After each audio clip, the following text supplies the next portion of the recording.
Muito bem, então, muito boa tarde. Temos hoje mais uma Smart Discussion dentro do nosso plano anual de Sharing Knowledge. Como sabem, daqui a muitas poucas semanas cumpre 5 anos. Nós hoje vamos ter aqui uma sessão muito interessante sobre um tema absolutamente crítico, que é os desafios de gestão. Mas antes de passarmos esta sessão, vamos falar sobre a próxima, que é na quarta-feira. Portanto, o professor Lino Oliveira, como sabem, faz parte do nosso grupo e é conhecido de todos, lançou recentemente um novo livro, Inteligência Artificial Generativa, na linha de um que já tinha lançado há muitos anos, e portanto ele lançou o livro há pouco tempo, no Corte Inglês em Lisboa, e na quarta vamos fazer uma sessão com ele precisamente sobre o livro e sobre o tema que está associado. Penso que vai ser uma sessão muito interessante. Nós vamos ter depois também, já agora, a proposta de inteligência artificial, uma sessão nas Galveias com o Bernardo Caldas, que é um jovem muito interessante, que está muito na moda nessa área, e depois uma sessão também online com a Virgínia Digno, que, como sabem, é uma portuguesa que tem dado cartas nessa matéria. Mas voltando à sessão de hoje, portanto, nós hoje reunimos aqui dois ilustres amigos, portanto, o Alberto Castro, que é professor da Universidade Católica e é conhecido de todos, uma pessoa com uma carreira docente e também não só, do ponto de vista também empresarial muito interessante, e o Pedro Afonso, que é o CEO da Vinci Energy e um conhecido gestor e também comentarista em alguns jornais. Portanto, a ideia, a exemplo do que tem sido habitual, é que cada um deles irá fazer uma apresentação de cerca de 15, 20 minutos, recorrendo a PowerPoint, e depois teremos uma open discussion entre todos. Eu agradecia que durante as intervenções tivessem os alto-falantes desligados, como já é habitual, e que depois, quando quisessem colocar alguma questão ou comentário, que levantassem a mão, como é habitual. Passo então ao pessoal Beto Castro e agradeço mais uma vez a disponibilidade de ambos para estar connosco. Muito obrigado. Muito bem. Boa tarde a todos e a todas. Hum, eu devo ser neste grupo, eventualmente eu conheço o Jaime há mais anos. A sorte ou azar dele, vai fazer 40 anos em setembro, que foi meu aluno, e desde aí Muito bem. mantivemos um contacto. Chegou a ser meu assistente, depois trabalhou comigo também na Católica.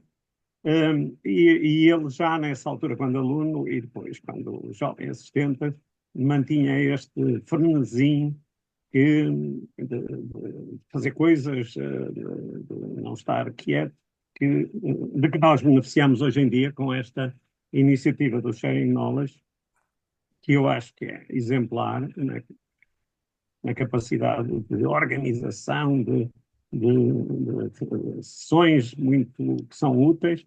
E eu acho que, a certa altura, o grupo deve questionar-se se não devíamos dar um passo a seguir e ajudar o Jaime, sobretudo, a consolidar algumas das coisas que aqui são feitas e que são únicas no país. E não sei se haverá muitos mais. Esta não é uma daquelas redes de um influencer, podia ter 100 mil ou não sei quantos. É uma coisa que é útil, e eu gostava de deixar aqui este, este testemunho. Muito obrigado. Obrigado pela E atenção. agradecer ao Jaime por isto. E eu não consigo acompanhar, como é evidente, a dinâmica do grupo. Às vezes tenho 2 ou 3 dias que não consigo lá ir, quando dou por ela tenho 500 e não sei quantas mensagens.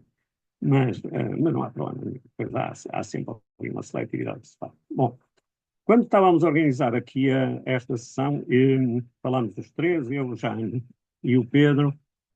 Pronto, e eu disse: "Opá, eu tenho alguma ligação com as empresas, mas quase sempre com funções não executivas. As minhas funções executivas foi quando fui diretor da escola na Católica, da Escola de Economia e Gestão, da Escola de Economia e Gestão.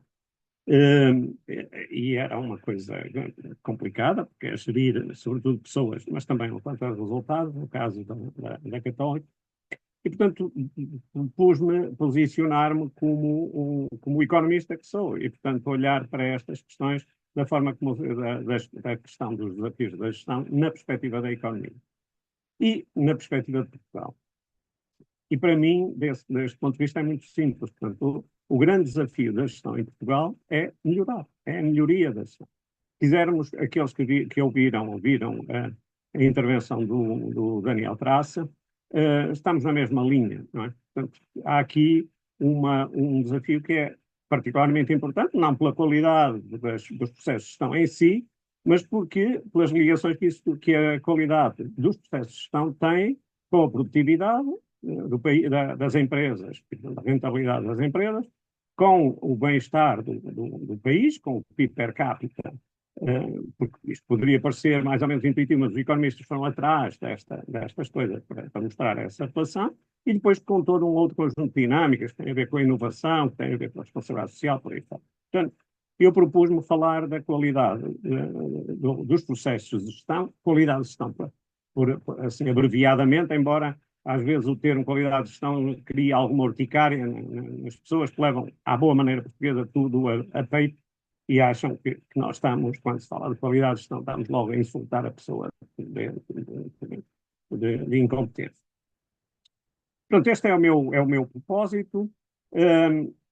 O que é que vale a pena também aqui dizer é que esta questão é uma questão que não é despicienda. Por exemplo, autores que trabalham o tema dizem que se fosse possível dar às empresas portuguesas a qualidade da gestão das empresas americanas, esse simples facto reduzia em 50% o gap de produtividade entre os dois países. Portanto, é tão simples quanto isso. Estamos a falar de coisas que são relevantes. Ou, por exemplo, se tivéssemos a da Suécia, nós cortávamos também o gap para a Suécia em 30, cerca de um terço, só por esse facto. Portanto, é uma questão relevante, não é? Espero que não seja preciso elaborar muito mais. Quando os economistas, e sobretudo os economistas andaram a dormir, passa a expressão, sobre este tema durante muitos anos, porque só há cerca de 20 e tal anos é que voltaram a olhar para as questões da gestão. Para os economistas, a empresa era aquilo que nós chamávamos uma black box, não é? Entravam fatores de produção, saíam produtos, e o que se passava lá dentro era uma caixa negra, não é? Portanto, uma caixa negra.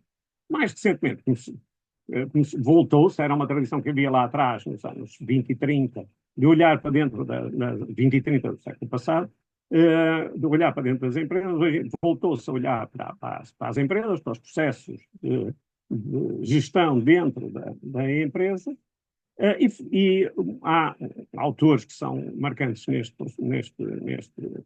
nesta evolução, que é um grupo à volta do Nicholas Bloom, que também foi referido pelo Daniel Traça, e que fizeram aquilo que se chama o World Management Survey, que é um site, inclusivamente, pode ser de acesso público, e que eu sugiro que consulte. E eles, para avaliar, eles fizeram uma coisa habilidosa, que foi, é difícil saber como é que se avalia a qualidade da gestão, e eles fizeram uma coisa, foi olhar para os processos de gestão, com base num inquérito. Eles fizeram isso com um inquérito com duplo cheque, portanto, para não haver erro, não haver, digamos, desvios nas respostas, e esses inquéritos faziam perguntas muito simples, quase de sim ou não, mas olhavam sobretudo para três grandes vertentes. Aquilo que era o português moderno se chama monitorização, se quiserem, o acompanhamento das atividades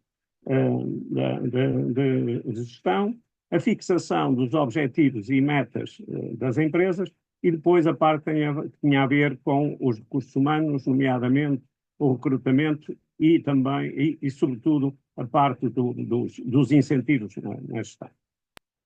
Bom, essa tabela, portanto, pessoal, quer só uma coisa. questões que Só depois uma têm coisa. mais algumas. Não, ia só dizer que não está a apresentar o PPT, não sei se é intencional. Não, para já ainda não Ok, não cheguei lá. Portanto, para já ainda me estão a ver, depois daqui um bocadinho ganham quando eu desaparecer. Que está quase a acontecer. Dizia eu que, portanto, que este tem 16 questões que são comuns, e depois tem mais algumas questões específicas, porque eles fazem isto para a indústria transformadora, para os hospitais, para as escolas, fizeram isso. Mas no estudo inicial, e agora sim, agora vou fazer lá o tal share screen, no estudo inicial, deixem-me buscar aqui o início, e agora vou muito bem. full screen. No estudo inicial, que é um mapa que já viram, aqueles que assistiram à sessão do Daniel Traça, portanto, Portugal está ali no meio, quando fizeram essa avaliação, estava ali no meio de uma lista que a gente podia dizer que abaixo de Portugal pouco são, pouco é uma vizinhança que não é propriamente muito interessante, não é? Portanto, nós estávamos ali no meio. Aqui uma coisa que é interessante que se diga é isto, portanto, é que há as diferenças entre países, que é o que temos aqui, e depois temos a diferença dentro do país. E se repararem dentro do país, há uma dispersão grande e há, sobretudo aqui do lado direito, um número razoável de empresas que são bem geridas. Agora, temos muitas que são mal geridas e o problema é tanto mais grave quanto este é um inquérito feito em empresas de média e média grande dimensão, ou seja, são empresas que têm entre 250, empregam entre 250 e cerca de 4.000 pessoas. Portanto, foi para evitar exatamente um desvio de ter as empresas muito grandes que tendem a ser, portanto, a fugir a todos estes processos. Portanto, nós não estamos nada bem. Como lhes disse, portanto, gostaríamos de estar todos aqui do lado direito, temos ali uma franja muito, muito para baixo das empresas mal geridas. Saí outra vez, porque tenho aqui a in-and-out, não vale a pena estar com gráficos separados. Quais são as razões para que isto aconteça, para que nós tenhamos empresas mal geridas? Nós podíamos listá-las por uma ordem qualquer. Uma primeira coisa tem a ver com aquilo que poderíamos chamar o stock de conhecimentos e competências, ou se quisermos, o capital humano, tanto dos gestores como dos trabalhadores. Normalmente, em Portugal, nós, como falávamos, de uma baixa produtividade de trabalho, focávamos apenas nos trabalhadores. Este inquérito foca em cima, foca na qualidade daqueles que estão a gerir as empresas. E isto é o problema da qualidade das competências, dos conhecimentos de quem gera as empresas, é tanto mais importante e tanto mais verdade quanto as políticas de gestão, e presumo que o Pedro Afonso vai mostrar isso, as políticas de gestão requeridas são cada vez mais sofisticadas e complexas. E se as pessoas que estão à frente das empresas não têm esses conhecimentos e essas competências, essas qualificações, obviamente não têm capacidade de responder aos desafios que a sociedade, a economia atual coloca. A coisa torna-se depois mais complicada porque um outro determinante é a dimensão das empresas. E nós temos um número muito grande de pequenas empresas que não têm, vamos lá ver, sejamos justos, essas empresas não têm volume de produção, não têm faturação que aguente uma estrutura de gestão mais ou menos cara, mais ou menos sofisticada. Não vale a pena também estarmos com ilusões, não é? E a questão que se põe a certa altura é como é que nós conseguimos, mesmo com essas restrições, fazer subir a qualidade destas empresas. Porque sem subirmos a qualidade da gestão dessas empresas, Portugal se elas são responsáveis por 2/3 do PIB, Portugal não consegue, portanto, como é evidente, arrancar e, portanto, ter crescimento.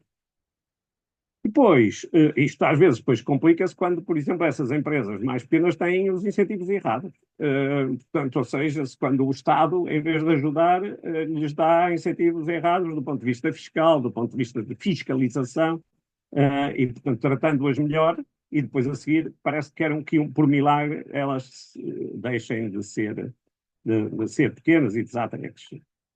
Uma coisa que ainda por cima complica mais as questões é que nós não temos muito boas, independentemente do crescimento que tivemos nos últimos anos, não temos muitas qualificações muito elevadas, nomeadamente ao nível da gestão. Quando se vai olhar a qualificação dos gestores e a qualificação dos trabalhadores, parecem irmãos gêmeos, portanto, não há ali uma diferença em termos de estatísticos.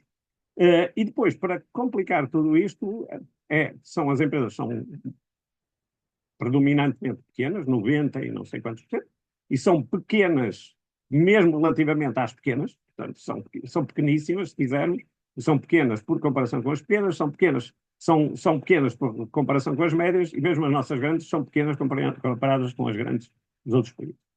E, além disso, nós temos uma cultura de não concorrência. Em Portugal, muita gente fala de concorrência, mas, em rigor, em Portugal, como eu costumo dizer, a concorrência é bom para os outros. É uma coisa de que se fala, mas quando nos toca à porta, nós dizemos: aquele tipo está a estragar o mercado. Quando não há concorrência, não há a necessidade de melhoria contínua das empresas, de ter melhor gestão.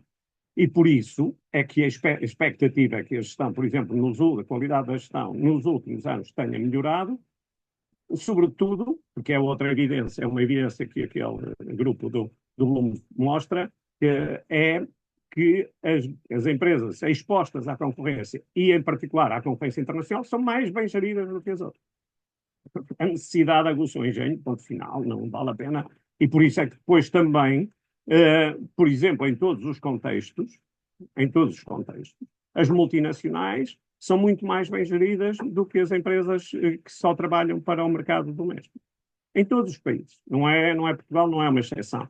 E, portanto, isto significa que nós, por exemplo, tudo que sejam políticas que incentivem a internacionalização, são políticas boas no ponto de vista de melhoria da qualidade da gestão. Depois, deixem-me só falar de duas características que às vezes se passam à frente. Uma, que é a propriedade de conta. E, portanto, por exemplo, a evidência também é muito simples. A evidência é que empresas familiares e empresas estatais, se forem geridas não com base no talento, no recrutamento de talento e de competências, mas com base no cartão partidário ou na progenitura, e se a progenitura não for acompanhada de critérios de seleção, essas empresas tendem a ser menos bem geridas. E como sabem, em Portugal nós temos esse problema, temos um estoque muito grande de empresas familiares e ainda temos algumas empresas públicas que são relativamente grandes e que também, portanto, não são bem geridas por esta razão. Mas, sobretudo, aqui o problema é das empresas familiares. Deixem-me já dizer e antecipar que as empresas familiares, se forem geridas profissionalmente, e o profissional pode ser uma pessoa da família, não têm grande diferença estatística em termos da qualidade da gestão relativamente às outras empresas. Por fim, uma questão que é também uma correlação que é mostrada pelo Bloom e pelos outros, e que numa certa edição eles até mostraram os dados, mostraram os nomes, é uma coisa que não ajuda a melhorar a gestão, é a autossuficiência, se quisermos, a presunção de que somos bons. E isso é uma correlação também fortíssima, quanto mais nós subjetivamente achamos a avaliação subjetiva é distinta da objetiva, pior é o desempenho da empresa que se acha boa e que finalmente não o é. Houve um ano que publicaram os nomes dos países, e depois tiveram que tirar isso porque aquilo deu alguma, passa a expressão, bronca, e nós estávamos num honroso quarto lugar entre aqueles que achavam que eram, entre aqueles que a diferença entre o que era a avaliação objetiva e a subjetiva era mais larga, e nós, apesar de tudo, considerávamos como sendo dos melhores. Pronto. Estes eram os determinantes. Só 3 minutos para eu gastar os meus 20. Nós começamos um bocadinho depois das 6, e mais 3 minutos. Primeiro, e eu já não Estamos à vou vontade, estamos à vontade. alguns slides para já. O que é que aconteceu nos últimos anos? Melhoramos ou não? O Instituto Nacional de Estatística faz um inquérito de vez em quando, não percebi muito bem qual é a periodicidade, de vez em quando faz um inquérito mais ou menos na linha desta metodologia proposta por estes investigadores. Fez em 2016 e agora fez em 2022. Publicou os dados de uma forma muito pior do que há 7 anos. Mas o que é que aconteceu? Apesar de tudo, há uma melhoria, há uma evolução. Não há assim dados que nos permitam detalhar destes fatores que eu aqui referi, mas no geral, portanto, houve uma melhoria, embora, por exemplo, algumas das coisas que nós enfatizamos não tenham uma tradução quantitativa tão significativa. Só para lhes dar uma nota, nós, apenas 6% das empresas portuguesas são exportadoras, 6%. É evidente que elas são depois, esses 6% representam 25% do emprego e um terço do volume de negócios, o que nos mostra que este é o caminho, mas estamos a falar de 32 mil empresas. 32 mil empresas. Num universo de cerca de 1 milhão, ou 800, 1 milhão e qualquer coisa. Se considerarmos sociedade, empresas e tudo, não é? Se considerarmos apenas sociedades, portanto, o número, como é evidente, é mais pequeno. Mas há uma melhoria que pode eventualmente refletir esta situação de uma maior exposição ao mercado internacional, mas uma melhoria que deixa um espaço grande para para a intervenção das políticas públicas, no sentido de estimular estas mudanças para uma qualidade de gestão melhor, inclusivamente deixam um espaço para que as próprias empresas, independentemente dos poderes públicos, possam entrar em processos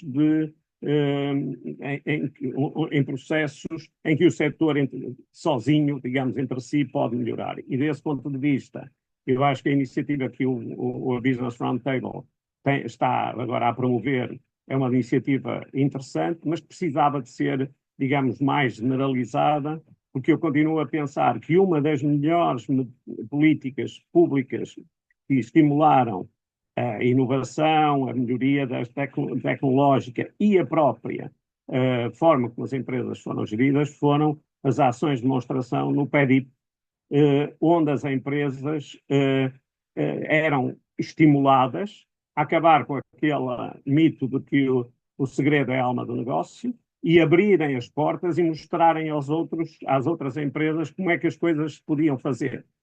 Porque eu costumo dizer que em Portugal os nossos empresários, os nossos gestores são quase todos devotos de Santo Tomé. E, portanto, isto quer dizer que só acreditam depois de ver. E quando veem, tem que haver este processo de alguma solidariedade entre as empresas, de partilha, de mostrar que é possível fazer melhor, porque quem vê que é possível fazer melhor, às vezes faz. Não quer dizer, noutros países, por exemplo, a formação clássica tem sido muito importante. Estou a pensar no caso irlandês, mas em Portugal eu estou convencido que esta solidariedade e esta cumplicidade de classes, chamemos-lhe assim, terá um papel fundamental. As políticas públicas também as podem estimular, como na altura estimularam essas ações de demonstração. Eu depois reservo-me para não estar a consumir mais tempo, reservo-me para o restante. Muito bem, professor. Tá bem? Muito simples e muito claro, como sempre. Aliás, o professor Alberto Castro foi um professor há muitos anos e já nessa altura a sua clareza era por todos reconhecida. Passamos agora então ao Pedro. Pedro, se quiser partilhar, e agora a palavra é sua, está bem? Sim, obrigado. Vamos tentar cumprir os 20 minutos, mais ou menos 25, que é para depois termos aqui uma discussão, está bem? Obrigado. 20, 25, portanto, 18h50 máximo, não é? 18h45, por aí. Ok. Bom, obrigado, Jaime. Estas sessões do Jaime obrigam quem aqui vem partilhar algumas ideias a estruturar as ideias, e eu tenho usado as suas sessões, já no ano passado me convidou para uma outra, e eu não lhe escondo que me tem sido bastante útil o seu desafio, porque de facto depois utilizo as ideias noutros contextos e pronto, a sua sessão tem pelo menos essa vertente em mim próprio, além de toda a aprendizagem que vamos tendo uns com os outros nestas sessões sempre fantásticas. Eu pegava só nas palavras do professor Alberto Castro sobre o São Tomé. Exatamente, é muito difícil, e eu diria que não é só em Portugal. há outros contextos económicos onde também é assim. Nós somos muito de acreditar nas narrativas que vamos construindo na nossa mente. E nesta coisa de construir uma visão para uma empresa ou para um grupo empresarial, nós temos que ir andando e ir olhando para os pés e para o caminho ao mesmo tempo. E é muito difícil olhar com um olho para os pés e outro para o caminho, porque isso implica ver o que os olhos não veem. Implica imaginar como é que o mundo vai ser e como é que neste mundo difícil e competitivo conseguimos acrescentar valor e criar valor para todos os stakeholders que estão à nossa volta. Porque no final do dia, a gestão, imaginem uma Santos, o gestor é um fiambre dentro da Santos, portanto, ou uma fatia de queijo no meio da Santos, que é tem os trabalhadores por um lado, que têm as suas aspirações, têm as suas necessidades, vamos dizer assim, e tem por outro lado os acionistas, e ainda tem uma outra força, que não sei na Santos onde é que poderia ser, que são os clientes, e portanto estas três dimensões, aí no meio está a liderança, a gestão das empresas, e neste mundo a gente tem que criar uma visão à volta disso. No ano passado, eu não sei se estão a ver a apresentação, o PowerPoint, sim? Ok. Estamos perfeitamente. Pronto, em 2024 o Jaime tinha precisamente, tinha-me desafiado, novamente também o mesmo tema, eram os desafios da gestão, e eu na altura trouxe os 5 travões micro. Antes de mais, eu sou um homem de operações, não sou economista, estudei uma pós-graduação em gestão na Católica, portanto não sou economista, não tenho esse dom, vamos dizer assim. Sou um homem de operações que faz coisas acontecer. Num grupo empresarial, com mudança de contexto acionista já mais do que uma vez, e portanto faço coisas acontecer, sou um homem de operações, é assim que gosto muito de intitular. Mas os homens de operações e as mulheres de operações no mundo empresarial têm que saber o contexto que as rodeiam e têm que estudar muitas disciplinas novas que não tínhamos que estudar há uns anos atrás. Temos que ir buscar disciplinas que parece que pouco têm a ver com a gestão, mas têm tudo a ver com a gestão. A neurociência, a psicologia, o direito. Temos que ir buscar matérias que não estavam na nossa base formativa e, portanto, passamos a vida a aprender, e é por isso que esta profissão é apaixonante, porque, de alguma forma, integramos e ligamos vontades de homens e mulheres para, enquanto equipas, irem do ponto A ao ponto B e entregarmos mais resultados com o mínimo esforço possível. Portanto, é assim que eu resumo aquilo que é o trabalho da liderança operacional, da liderança de empresas, a nível micro. Portanto, sou um homem do micro que tem que olhar para o contexto, e no ano passado o contexto, o desafio do Jaime era o desafio da gestão, estudando um pouco o relatório Porter, que foi deixado em Portugal há uns anos atrás, e houve 5 travões que eu trouxe para cima da mesa, só para recordarmos quem esteve na sessão. Portanto, era o tema do risco. O nosso saudoso amigo Paulo Simões trouxe numa sessão dele muito, muito interessante que as duas características que distinguem os gestores portugueses dos outros, média Degan Zender, é que eram um pouco mais, portanto, investiam menos no desenvolvimento dos outros, por um lado, e por outro lado eram mais avessos ao risco. Eu diria, acrescentava um pouco um outro ponto, que é quando não são avessos ao risco, às vezes são adeptos de fazer algumas maluquices sem o controle do risco. E, portanto, entre não ter risco nenhum e fazer o controle do risco, há um ponto intermédio, que é onde está a virtude. Depois, na inovação, também trouxe o tema da inovação, a diferença entre inovação e uma invenção. Uma inovação é uma invenção que dá dinheiro, make no mistake, não é outra coisa, e, portanto, há algum vício que existe em algumas empresas que nós estudamos sobre este tema da inovação, em que muitas vezes os próprios fundos acabam por servir como um conforto que se dá à gestão para depois não ir à procura de valor nas dimensões de mercado. Depois o capital, também não pus entre capital bom, entre capital estrangeiro ou capital português. O capital não tem pátria. O capital para mim é de qualidade ou sem qualidade. E o capital, eu sou um adepto do capital industrial, menos do capital de risco, mas também já trabalhei com capital de risco no passado, embora de forma curta, mas a minha experiência maior é com capital industrial, porque é aquele que fica no tempo, perdura no tempo, a acompanhar as equipas de gestão no longo prazo, e esse, para mim, é um capital de maior qualidade. Depois, ao nível da governança, também falámos das empresas que estudamos para adquirir, que há empresários, gestores que confundem as contas das empresas com as contas pessoais, e, portanto, não há uma clara distinção entre aquilo que é a governança da empresa propriamente dita e a sua vida pessoal. E, por último, que é talvez a razão maior disto tudo, que é a literacia, cultura e liderança, em que o ponto fundamental era, há muitos gestores empresários que preferem ter 100% de uma coisa pequena que funciona mal do que 5 ou 10% de uma coisa grande que funciona bem, que está exposta ao mundo, que tem capacidade para atrair talento e capacidade para inovar. Portanto, isto foram os temas micro que eu trouxe o ano passado. Este ano atrevi-me, sendo um homem de operações e do micro, a trazer travões macro, que estão, no fundo, o mar em que nós navegamos, nós, empresas em Portugal, a partir de Portugal, que são os travões macro que eu considero que têm um impacto direto sobre as nossas operações, sobre o nosso desenvolvimento, e vou começar já aqui pelo primeiro. Bom, e o primeiro, só clarificar, porque houve uma entrevista que dei há uns dias ao Negócios e alguns membros aqui do grupo perguntaram-me em particular, quando eu falei que a principal, um dos maiores temas que nós temos de tratar em Portugal é o tema do talento, porque parece um clichê, toda a gente fala do talento, e eu na altura, na entrevista, não dei números. Mas pronto, eu sei que os economistas gostam de números e eu não quero, fiquem números por dar. Portanto, Portugal desceu 12 posições no ranking mundial de talento de 2020 para 2024. Ok? Portanto, isto é um dado muito importante do Institute for Management of Development. E isto tem a ver com duas razões, do meu ponto de vista. Uma já dei no ano passado, que é as empresas ao nível micro têm, de facto, ter projetos interessantes para dar às pessoas para elas fazerem. Portanto, eu não posso contratar uma pessoa muito qualificada e depois vendê-la num centro de serviços a fazer trabalho a metro para uma operação onde eu não tenho o ownership daquilo que estou a fazer. Portanto, isso não faz muito sentido, do meu ponto de vista. E tenho um tema macro aqui, que é, se nós fizermos uma coisa aqui na gestão, temos a ideia das práticas, não é? Portanto, as melhores práticas. Formos também aqui ver quem é que são os países que fazem, vamos ver a melhor prática, que é a Holanda. E aqui eu às vezes falo com os meus colegas holandeses dentro do grupo, e de facto eles têm uma grande vantagem. Tem lá vários engenheiros portugueses que nós às vezes não conseguimos contratar aqui e que eles conseguem contratar lá. A Holanda está há 3 anos consecutivos em terceiro lugar no ranking mundial de talento. E isso tem a ver com um fenómeno macro que implementaram, que é o seguinte. Portanto, já agora, uma outra nota. Eu não sei se foi num estudo que o Jaime partilhou aqui no Sharing Knowledge ou se foi mesmo numa das sessões, que penso, mais uma vez, que foi o Paulo na altura que nos trouxe, que é os países que tiveram maior sucesso neste tema do talento não foram aqueles que tentaram reter o talento nacional. Foram aqueles que tiveram políticas que eram interessantes para o talento que era necessário ao país, seja nacional ou não nacional. E, portanto, na Holanda tem hoje uma regra que está em curso, que eles chamam o 30% ruling, que significa uma coisa simples.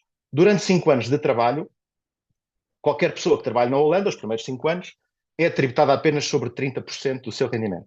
Pronto, isto tem um impacto brutal, porque um jovem com 27, 28 anos, acabado num curso de engenharia numa universidade de topo aqui em Portugal, e temos 4 ou 5 em Portugal, consegue, ao fim de pouco tempo, comprar uma casa nos arredores de Amsterdão. Pronto, isto é um facto, tenho amigos em que provam isso, e inclusive há algumas pessoas portuguesas que foram para lá e trabalham no nosso grupo precisamente lá. Portanto, esta ideia de que há um trabalho a fazer neste tema do talento, dentro das ideias, desta ideia de e o capital e o que falta, etc. Se eu tiver o talento certo, eu tenho o talento que sabe ir buscar capital, porque há excesso de dinheiro no mundo. Não há um problema de dinheiro no mundo. Houve sempre dinheiro para um bom projeto. Houve sempre dinheiro para uma boa ideia. O grande problema é se a ideia tem pés para andar e se ela é bem vendida. E, portanto, quando eu tenho o talento certo, eu consigo ir atrás do capital. E na aplicação de tecnologia, que é um fenómeno naturalmente disruptivo para os próximos anos. O segundo ponto que o professor Alberto Castro tocou, que é o tema do mérito fiscal. Eu ponho isto da seguinte forma, no fundo complementando o que ele disse, e mais uma vez com números, uma pequena empresa com sede no interior paga 14% de impostos. Uma grande empresa, que em Portugal é considerada uma grande empresa, uma empresa que fatura acima de 35 milhões de euros, paga 30,5% de impostos entre derrama estadual, derrama municipal e IRC. Ora bem, isto significa que um empresário que tenha 4 ou 5 empresas tem uma motivação grande para, em vez de ter um grupo empresarial consolidado e estruturado, mais vale ter as 4 ou 5 empresas separadas e, no limite, até ter prejuízo numa ou duas, de forma artificial, e com isso fazer a sua gestão o melhor possível. O que é que nós sabemos? As grandes empresas, e eu falo por experiência própria, conseguem naturalmente reter os melhores, que as pessoas mais capacitadas querem naturalmente ganhar mais, porque o mercado mundial paga mais, e lembrem-se da nossa atividade, que é a área digital e a área da energia. As áreas de conhecimento que nós operamos não são específicas do país, portanto, nós trabalhamos com áreas de conhecimento que estão iguais em todo o mundo. Ser um engenheiro na área digital ou ser um técnico na área de energia é exatamente igual em Portugal, em Espanha, nos Estados Unidos, em Singapura, onde quer que seja. É conhecimento de aplicação mundial. Portanto, a nossa concorrência pelo talento é verdadeiramente global. Portanto, melhores salários, naturalmente, mais inovação, dentro do contexto de inovação que partilhei convosco no ano passado e que resumi aqui nesta fase inicial, e internacionalização. nos 255 milhões de euros que faturámos o ano passado em Portugal, 18% são internacionais. Eu não sei se seria possível, com uma faturação metade daquela que temos, fazer o caminho de força internacional que estamos a fazer. Porque isto implica meios, implica tempo, tempo implica investimento, investimento do PNL direto, e aqui não é investimento que é financiado por não sei por quem, é investimento financiado pelo nosso PNL, e portanto uma empresa que não tem PNL, não tem profit and loss para pagar esse investimento, não faz a internacionalização, com todas as consequências que nós sabemos. Porque quando nós estamos no mercado de talento global, e quando o nosso valor é de facto global, a forma de conseguir melhorar o nosso EBIT, de conseguir melhorar o nosso PNL é ir para fora, onde conseguimos naturalmente acrescentar valor e ir buscar valor nos mercados que pagam melhor. E, portanto, esse é um ponto importante. Mas este é outro travão, vamos dizer assim, é um travão macro que nós temos no mercado português para a criação de grandes grupos económicos. Este ponto tem sido falado, badalado e comunicado por imensa gente de forma muito vocal e nunca ninguém pega nisto. Depois, um outro fenómeno que está a acontecer, e eu não queria pegar na solução do problema, porque vamos ter o professor Arlindo Oliveira daqui a 2 dias, não é? Penso eu no dia 20, já 20, 26, não é? Penso 26, eu. 26, 26. 26, pronto.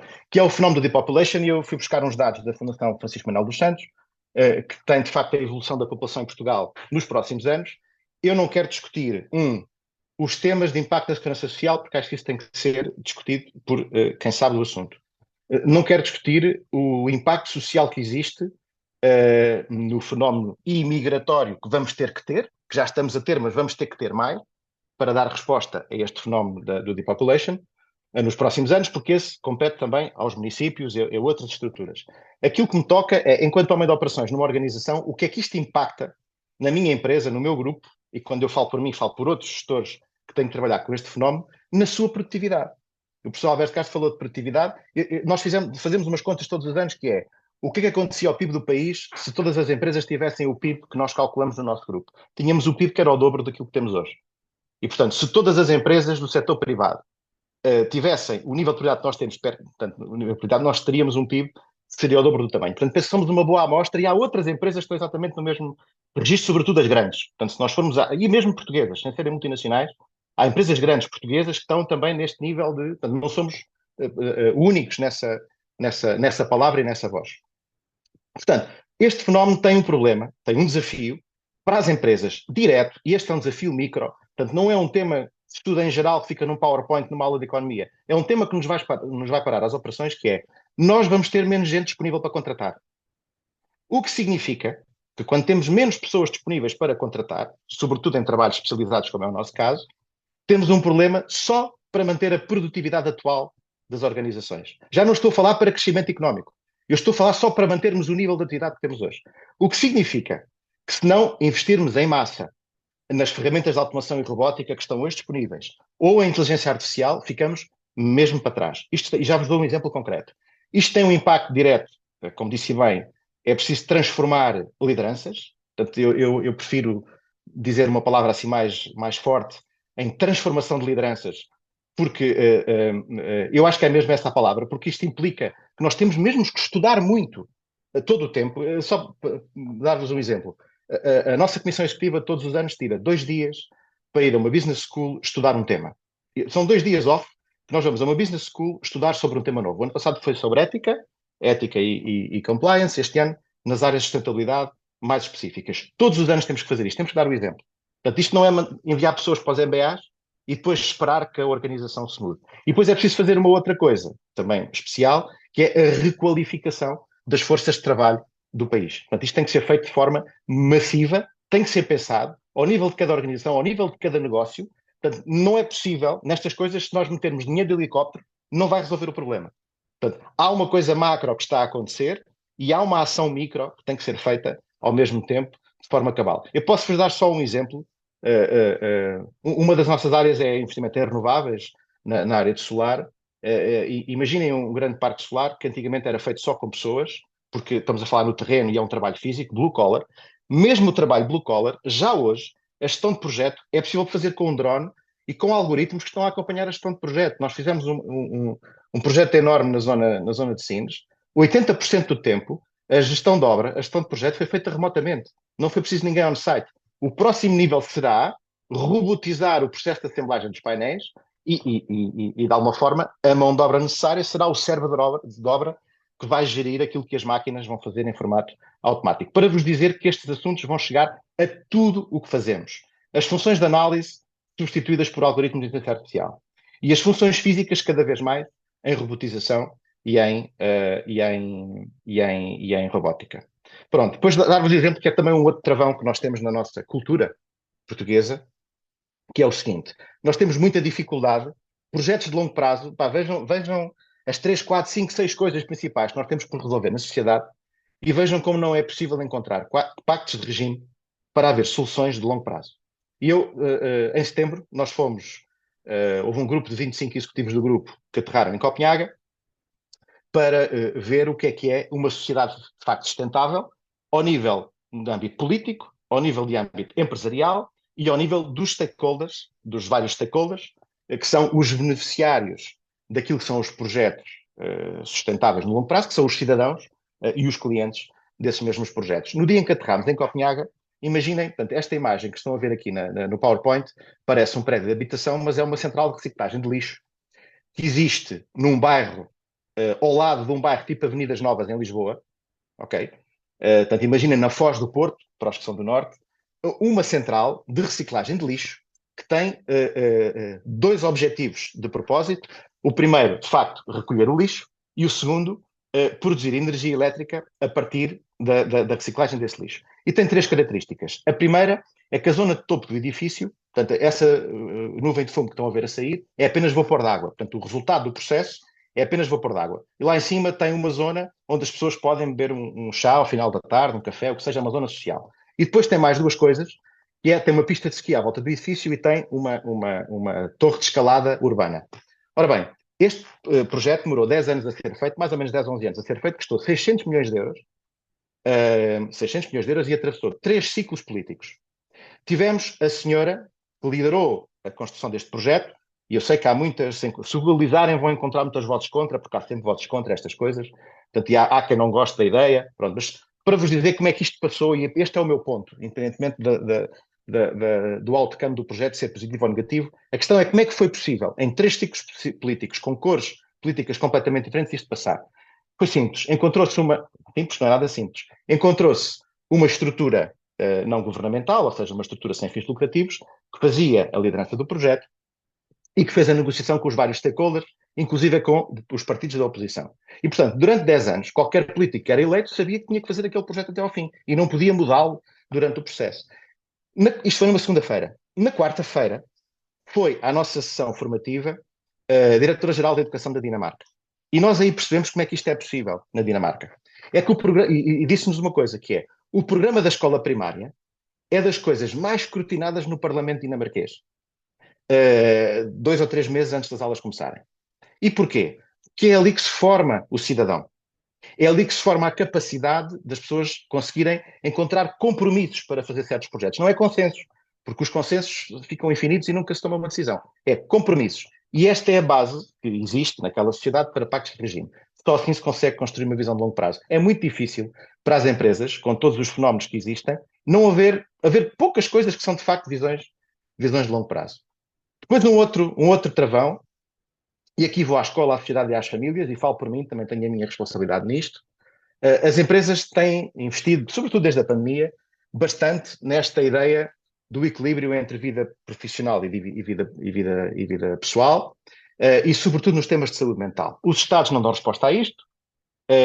Empresas grandes têm nos seus quadros as pessoas que são uma amostra da sociedade, que sofrem com estas coisas, e, portanto, as próprias empresas criaram mecanismos de resposta a temas de saúde mental e a ajudar as pessoas a encontrar o tal equilíbrio entre vida pessoal e vida profissional. Ora, acontece que, de alguma forma, se repararem, na sociedade agora tudo é burnout. Portanto, um momento de cansaço, um momento de aperto de uma estrutura, nós rapidamente exageramos para uma situação de burnout. Portanto, de facto, falamos tanto disso que às tantas, as situações que são de facto de burnout, depois não as conseguimos identificar de forma clínica e de forma atempada para que as coisas sejam tratadas da forma humanista e da forma cuidada com que todos desejamos. E de alguma forma, isto é uma reflexão, isto não é politicamente correto o que vou dizer, mas quando vou agora às universidades falar aos estudantes, sobretudo dos últimos anos, porque depois são potenciais trabalhadores nossos e que nós queremos contratar, e uma das perguntas que surgem em quase todas as sessões, invariavelmente, é se eu vou ter um equilíbrio entre vida pessoal e vida profissional. São miúdos com 22 anos, 23. Ora, se recordarem, uma boa parte das pessoas que estão aqui nesta sessão, quer dizer, se andarem 25 ou 30 anos para trás, quer dizer, nós com aquela idade, o que a gente queria era mundo. A gente queria era projetos interessantes para fazer, coisas giras para fazer, com impacto, que nós pudéssemos dizer aos amigos, olha, estou a fazer este trabalho e tu estás a usar o trabalho que eu estou a fazer. Sobretudo as pessoas de engenharia conhecem bem esta linguagem, estão a fazer coisas que depois a família, os amigos vão utilizar. E isso era uma coisa que nos dava propósito, dava-nos sentido de realização.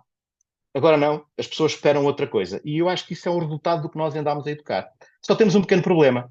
É que estivemos a fazer uma educação e o mundo, entretanto, mudou. O doutor Durão Barroso disse-nos aqui há uns dias atrás, também convite o Jaime, que temos um mundo mais bélico, não é? Portanto, foi isso que ele disse na altura, o mundo está mais bélico. Eu não sei se ele está mais bélico, porque se nós googlizarmos e procurarmos os estudos, vemos que, em números, se procurarmos, se calhar o mundo está mais bélico com o início do século, não é? Se compararmos com o início do século presente. Mas se compararmos com o meio do século passado, quer dizer, 3 anos de guerra na Ucrânia, ainda não tem tantos mortos como um dia na Segunda Guerra Mundial. Portanto, isto é o que os números indicam. Mas ainda assim, mesmo, vamos agora dissecar aqui a correção dos números, temos de facto uma percepção de mundo mais bélico, porque isso é-nos chegado numa lógica omnicanal, portanto, redes sociais, jornais, a toda a hora. E sobre isto, vamos ficar no campo das percepções. Agora, no mundo económico, que eu conheço melhor, o mundo está mesmo mais conflituoso. Fala-se agora de guerras comerciais. O Jaime, antes da sessão, falava como é que está a ver o mundo. Bom, começamos a ter blocos a partir e fala-se em guerras comerciais. Portanto, o mundo está mais conflituoso, está mais agressivo e está também mais judicial. Portanto, se perguntar aos tribunais, há mais processos judiciais ao nível de diferenças entre empresas do que havia há uns anos atrás. Ora, o grande tema é este, é que nós deixámos de trabalhar um skill chamado resiliência, e portanto, desculpem-me a ousadia, mas eu acho que o mundo mudou e nós perdemos resiliência na sociedade, falamos disso, mas em formato teórico, e eu, pronto, como tenho esta mania de quando não sei, vou perguntar, falei com uma neurocientista, que é a Luísa Lopes, a quem deixo já o repto ao Jaime, que acho que devia convidar daqui a umas sessões, quando tiver espaço para isso, para nos vir falar sobre resiliência, porque de facto eu ando muito intrigado com este tema. Nós deixámos de ter isto na sociedade, e repara, onde é que eu sinto isto? Eu sinto isto nas empresas. Os mais jovens não querem cargos de liderança. Não querem ser promovidos. Isso não existe mais. Portanto, as pessoas não querem assumir as dores da liderança, a responsabilidade da liderança. E explicam porquê. Porque isso implica que eles vão ter uma vida diferente daquela que é a sua vida equilibrada. Esse é o primeiro ponto. Nós próprios, de gerações mais anteriores, também vamos deixando o nosso músculo cérebro, ficar menos resiliente, porque temos proteções nós temos proteções por todo lado. E, portanto, estamos menos... E o que é que eu descobri em conversa com a Luísa é que há uma forma de treinar resiliência, a nível micro em cada um de nós. Eu não quero desenvolver o tema, talvez deixe só um ponto que me parece interessante, que é o ponto 3, que é, de alguma forma, construir tolerância a níveis de stress mais elevados, que é para isso que o mundo nos está a chamar agora. É para isso que o mundo nos está a chamar agora. E este é um tema sobre o qual devemos tomar muita atenção. E depois partilho a apresentação. São os 7 pontos. Jaime, eu acho que isto dá uma talk excelente de quem sabe do assunto. Não, e a Luísa também é com a Maria Manuel, sabe? Exato. Acho que sim, pronto. Portanto, este é um outro ponto que me preocupa hoje como líder e vou-vos explicar porquê. Num Labor Intensive Group como é o nosso, nós temos que olhar para o pipe de lideranças. Temos que olhar para o número de pessoas que vamos poder, daqui a 5, 10 anos, ter a liderar as operações no nosso grupo. Somos 2.200 trabalhadores. Quando formos 3.000, passa por contratar trabalhadores e construir as lideranças para enquadrar esses trabalhadores. Pronto. Depois, um outro ponto. Este ponto já estou aqui a 2 minutos do fim.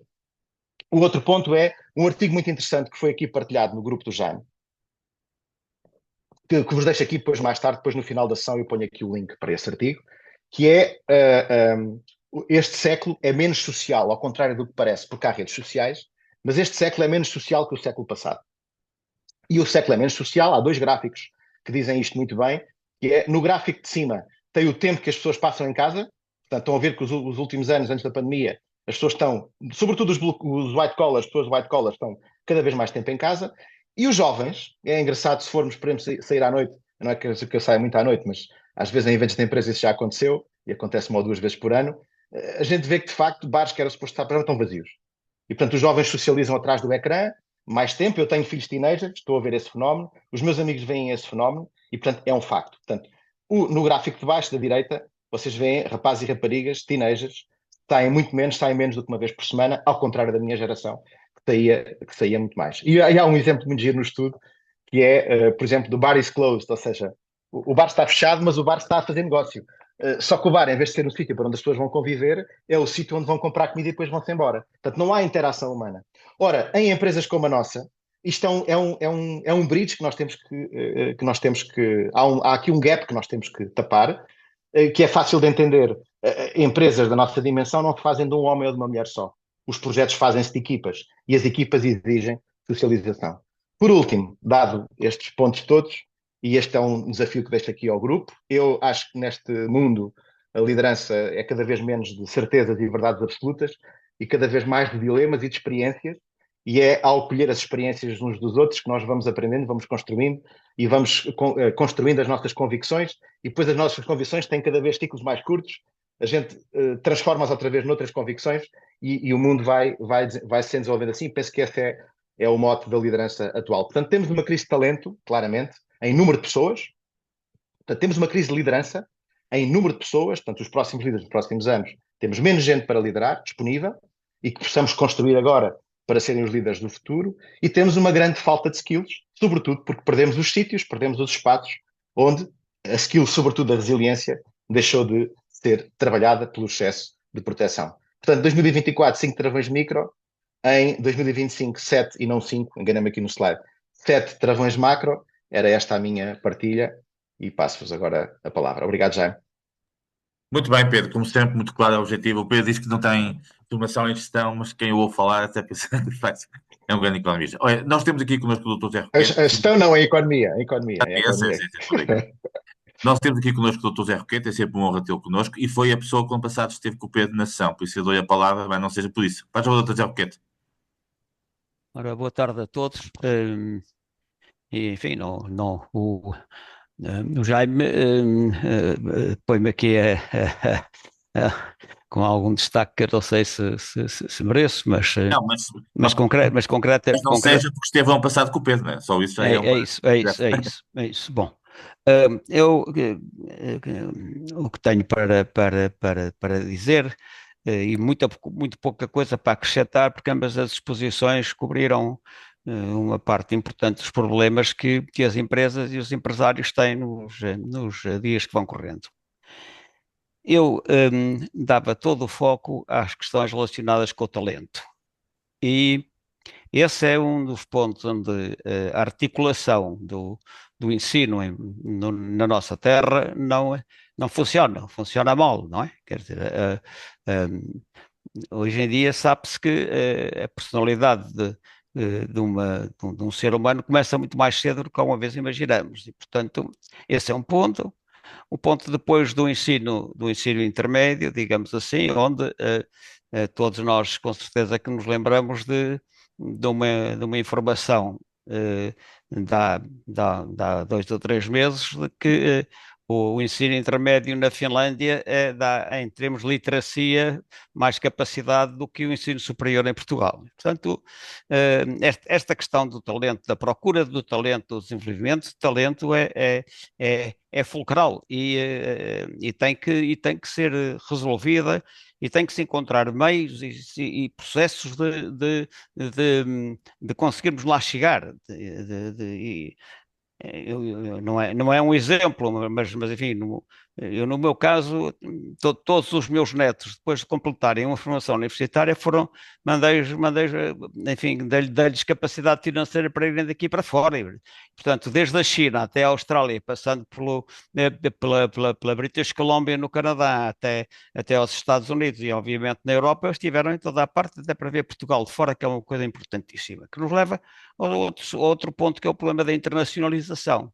De facto, o problema da internacionalização é qualquer coisa que temos que resolver. Somos um triângulozinho pequenino, que precisa absolutamente de capacidade para sair para fora das fronteiras físicas, digamos assim. E aí é o ponto onde claramente não estamos a funcionar. E isto pode-se explicar por várias razões, mas no caso específico, por exemplo, aqui do Esporão, o Esporão, em 2024, 60% das vendas e da faturação foi feita fora de fronteiras, nas quais o mais importante foi o Brasil, que praticamente equiparou ou chegou muito próximo das vendas que o Esporão faz aqui em Portugal. Isto porquê? Porque em vez de termos um processo, ou, digamos, uma internacionalização do tipo tradicional, em que se vende o produto para um importador no país de destino, nós, nos mercados que são, digamos, estratégicos, criamos as nossas próprias empresas, temos lá a nossa própria gente, porque, obviamente, um importador no país de destino não olha para a construção da marca como aqueles que são formados dentro da empresa e têm essa perspectiva e essa formação. Isto no que respeita a talentos e também acrescentar ao que o professor Alberto Castro referiu, o que tem a ver com as empresas familiares. Por uma empresa familiar. Mas há um protocolo familiar que é extraordinariamente difícil de ser preenchido quanto aos critérios a serem usados de membros da família que queiram, digamos, assumir os riscos de se juntarem, digamos, ao grupo, ou ao projeto, ou aos projetos da família. E porque, obviamente, toda a gente entende facilmente que não está claro que o talento esteja no ADN. Pelo menos no que me diz Exato. respeito, não me parece que seja o caso. E para finalizar muito rapidamente, as preocupações que o Pedro revelou já não são dois, as relacionadas com a cidadania e com os aspectos relacionados com o componente ética. um, É realmente uma importância fundamental. Nós, quando saímos, sobretudo para os países do norte da Europa, vemos que isso tem uma prioridade e é encarado com um sentido de urgência, que não vemos aqui. Ao mesmo tempo também que o déficit demográfico evidente para toda a gente, inclusivamente no caso do Esporão, para conseguir trazer gente de Lisboa aqui para Reguengos de Monsarazze, em termos de alguns skills, é extraordinariamente difícil. Portanto, isso tem que ser considerado. Um último ponto, que é também fulcral, que tem a ver também com a capacidade de criar massa crítica. Nós somos alérgicos a tudo o que seja fusões e aquisições, mas não somos só nós, é a Europa. Quer dizer, a Europa é também tremendamente alérgica. Essa é a razão porque a dimensão das empresas europeias não tem nada a ver com a dimensão média das empresas americanas. Quer dizer, as empresas americanas, uma vez que existe um objetivo concreto e fundado de que o resultado de uma fusão, de uma aquisição, é francamente superior à de manter muitas vezes uma linha de concorrência ou de complementariedade, impõe-se imediatamente, portanto, torna-se financeiramente possível e é concretizada de uma forma que nós não vemos acontecer aqui na Europa e, portanto, em Portugal também, obviamente, não é o caso. E é Isso. tudo. Eu gostei muito de ouvir o professor Muito bem. Alberto Castro e também o Pedro, enfim, acho que o Jaime vai mantendo o fogo aceso, não é? Muito bem, temos que ir Pronto. manter. Obrigado, José Roquete. Você também é um exemplo para nós. Mas nós temos aqui várias pessoas. Obviamente, quem quiser falar pode manifestar-se à vontade. Eu vou procurando incentivar as pessoas a falar. Temos aqui o Paulo Morgado, que é também uma pessoa que estuda estes temas. Penso que já não está connosco, o Paulo Morgado. Ou pelo menos- Estou. Sim, senhor. O Paulo está em Madrid, penso eu. Paulo, quer fazer um pequeno comentário? Agradecer alguma Sim, novidade que é para dar eu, espaço a outras pessoas.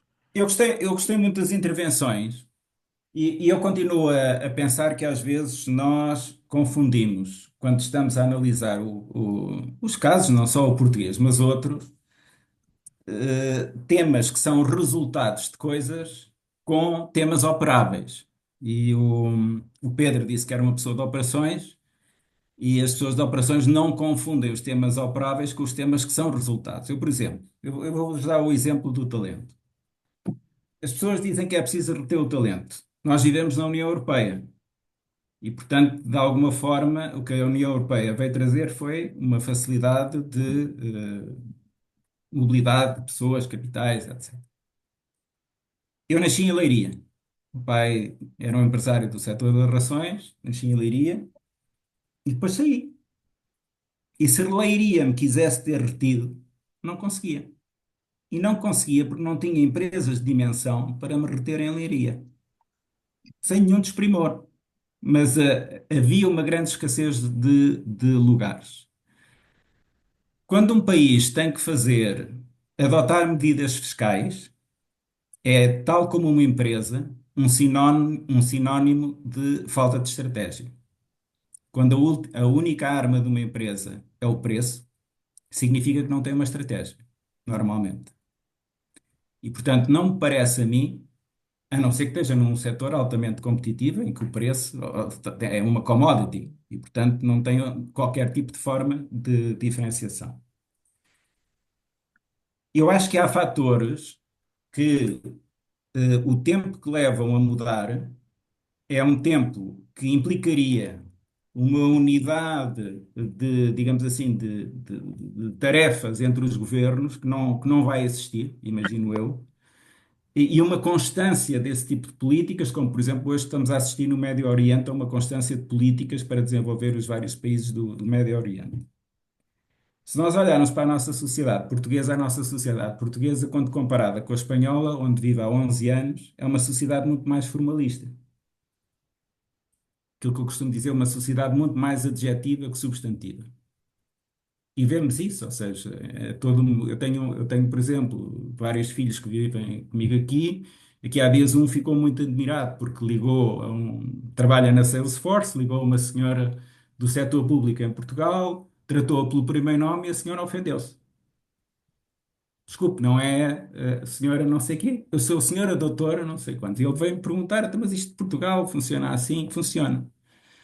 Portanto, é uma sociedade muito estruturada, muito adjetivista. Adjetivista significa que o que conta ainda se dá muito, digamos assim, valor ao cargo em detrimento da substância que as próprias pessoas têm ou deixam de ter, e isso de alguma forma cria barreiras à entrada a quem aposta no mérito, Uhum.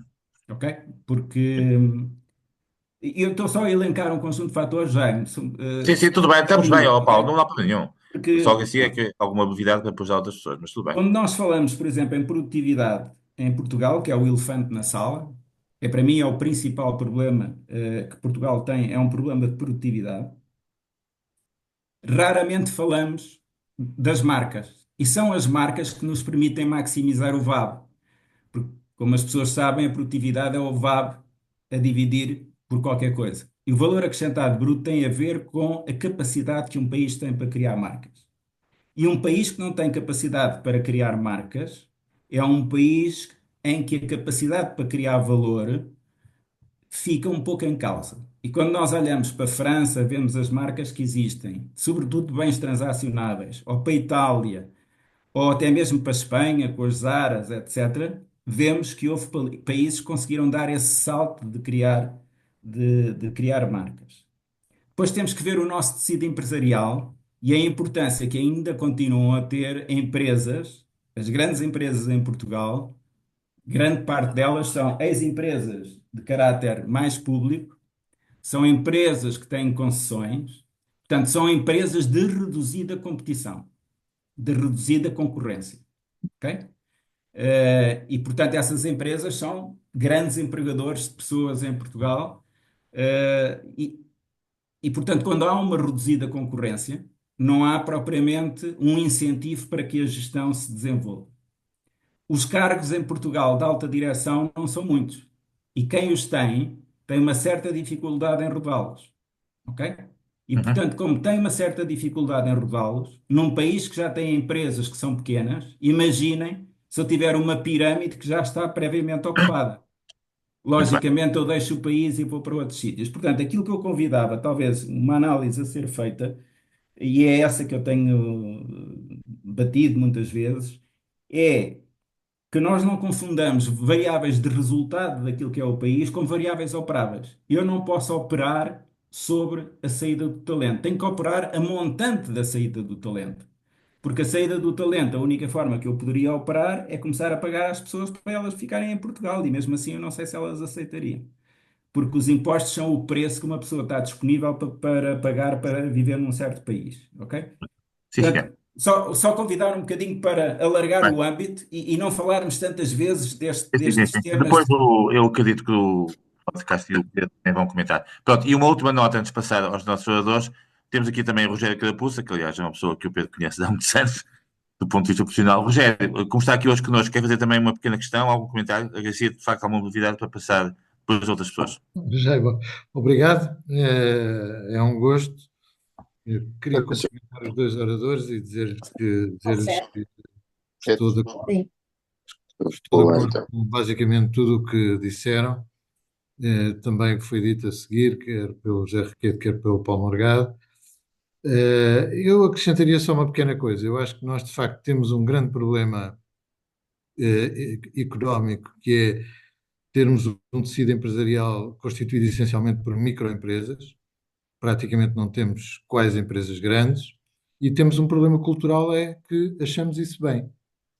E achamos isso bem em termos da grande generalidade dos eleitores, e portanto isso depois transporta-se para os partidos políticos, que normalmente depois não trazem eh, estratégias e incentivos para que as empresas sejam maiores. E só para dar um breve exemplo, para terminar, a maior empresa holandesa teve lucro líquido em 2024 de 20 mil milhões, ou seja, o dobro da soma de todas as empresas portuguesas do PSI 20.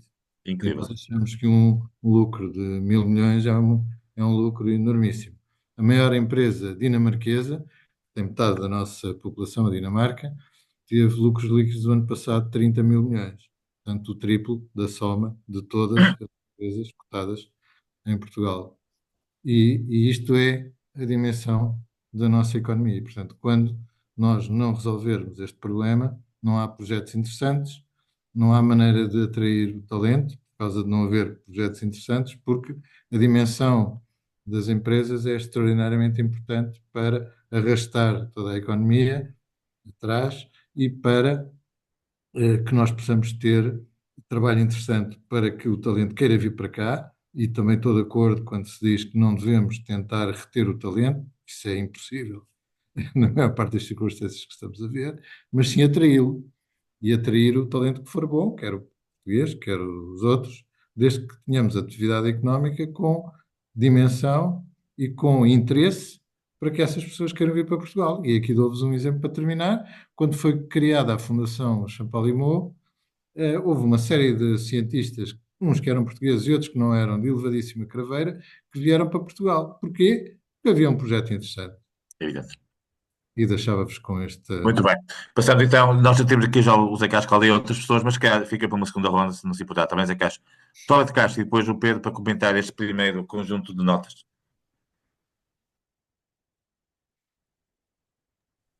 Não estamos a ouvir falar de Castro. Tem que ter o som, tem que ter o som.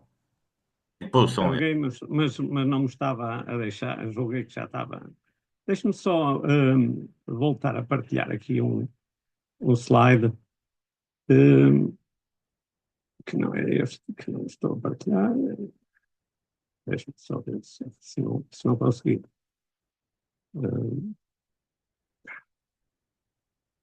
Está aqui. Creio que estão a ver, não é? Ou não? Já me está a ver? Estão a ver ou não? Não estamos Não? a ver ainda. Não. Então, não interessa. Pronto, então vamos adiante, sem slide. Eu ia mostrar, partilhar um slide que resultava da investigação feita por gente que tratou destas questões da qualidade dos processos de gestão, sobre as políticas que eram adotáveis, e depois quais eram, de algum modo, a fundamentação para elas, quão sólida era a fundamentação, e depois quão difíceis eram de pôr em prática, e depois o tempo que demoraram. E isto tudo tem a ver com a conversa que aqui foi tida, porque a generalidade das políticas dessas eram 8 propostas, só uma delas é que tinha um efeito a curto prazo. E que tinha a ver, essa que era de curto prazo, ou que era, digamos, posta em prática no curto prazo, era uma que tinha a ver exatamente com ações de demonstração, consultadoria e mais não sei quanto. Todas as outras são políticas de médio e longo prazo.